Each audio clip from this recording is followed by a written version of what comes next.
Can bugs live on plastics? Hi everyone, I am Lungelishe Dlamini, a master's candidate at Rhodes University in the Institute of Water Research.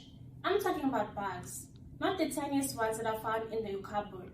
I'm talking about the tiniest ones that are found in our river systems. These ones are the unsung heroes whereby they clean our water, feed fish, and help scientists like me find out how healthy the river is.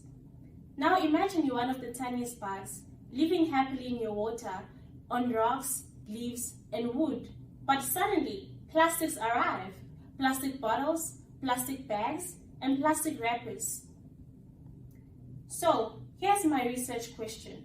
Do plastics become new homes for these bugs, or they become dead traps in polluted waters? That's why I took trash, literally plastic, and turned it into science. I study how these bugs, which are called microinvertebrates, how they colonize different materials underwater. Do they still strive, or do they struggle? To find out, I deployed mesh bags filled with plastics and natural substrate, whereby it consists of plastic-only, natural, and a mixture of both. Placed them at the Buffalo River in Eastern Cape in South Africa, across 4 different polluted sites, from minimally polluted to highly polluted and recovery. But rivers aren't just water. They have character.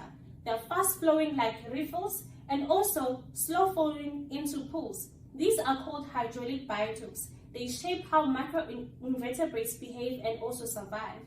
For 30 days, for 180 days, I go back and collect to study who actually moved in, which is called colonization, how their communities change, which is called succession, and which bugs thrive or disappear, taking into account the different pollution and also the substrate. But I don't just look at who they are, which is called taxonomy, but I also ask what can they do, how they breathe, how they eat, how they move, using something called trait-based ecology. It's like giving bugs a personality test to see which traits survive best under stress and who doesn't.